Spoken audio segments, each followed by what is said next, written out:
বলিউড থেকে হলিউড এই যাত্রায় প্রিয়াঙ্কা চোপড়া শুধু গ্ল্যামার নয়, দেখিয়েছেন কিভাবে একজন ভারতীয় অভিনেত্রী বিশ্ব দরবারে নিজের প্রতিভার ছাপ রেখে যেতে পারেন। আর বর্তমানে তার নাম উঠে এসেছে এক নতুন মাইলফলকে। সুন্দরী, বুদ্ধিমতী এবং অগণিত ফ্যান ফলোয়ার, এগুলো তো প্রিয়াঙ্কার পরিচয়ের একদম প্রাথমিক দিক। তবে জানেন কি, বর্তমানে তিনি ভারতের সবচেয়ে বেশি পারিশ্রমিক পাওয়া অভিনেত্রী। শুধু বলিউডেই নয়, হলিউডেও তিনি তুলেছেন নজির। সিটাডেল এর জন্য তিনি নিয়েছেন 40 কোটি টাকা। বলিউডে নায়িকাদের পারিশ্রমিক বৃদ্ধির পথিকৃৎ প্রিয়াঙ্কাই। 1 কোটি টাকা পারিশ্রমিক নেওয়ার ঐতিহাসিক মাইলফলক তিনিই ছুঁয়েছিলেন। এরপর বলিউডে ধীরে ধীরে বাড়তে থাকে নায়িকাদের পারিশ্রমিক। বলিউডে একের পর এক সুপারহিট সিনেমায় প্রিয়াঙ্কার অভিনয় সকলের নজর কেড়েছিল। বরফি, ম্যারি কম, বাজিরাও মস্তানি, দিল ধড়কনে দো, এইসব ছবির দৌলতে তিনি হয়ে ওঠেন বলিউডের দাপুটে অভিনেত্রী। আর 2017 সালে হলিউডের ছবিতে আত্মপ্রকাশ করেন তিনি। বেওয়াচ ছবিতে অভিনয় করে জায়গা করে নেন আন্তর্জাতিক মঞ্চে।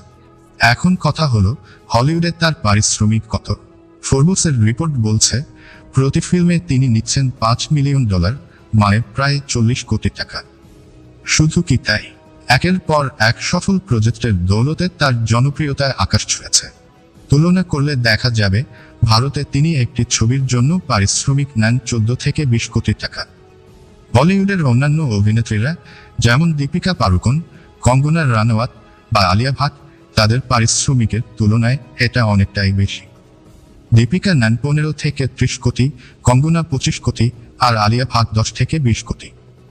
তবে প্রিয়াঙ্কা শুধুই পারিশ্রমিকের জন্য আলোচনায় আসেন না, বরং তার কাজের বৈচিত্র্য, চরিত্র নির্বাচনের দুঃসাহস আর আন্তর্জাতিক স্তরে ভারতীয় সংস্কৃতিকে তুলে ধরার জন্য তিনি আজ গর্বের প্রতীক। আসলে প্রিয়াঙ্কা চোপড়া আজকের বিশ্বে শুধুমাত্র একজন অভিনেত্রী নন, তিনি এক অনুপ্রেরণার নাম। আপনার মতামত কি প্রিয়াঙ্কার এই জার্নি এবং সাফল্য নিয়ে? আমাদের কমেন্ট সেকশনে জানাতে ভুলবেন না। আজকের মতো এখানেই শেষ করছি। দেখা হবে পরবর্তী পর্বে নতুন কোনো চমকপ্রদ বিষয় নিয়ে। ততক্ষণ পর্যন্ত ভালো থাকুন, সুস্থ থাকুন।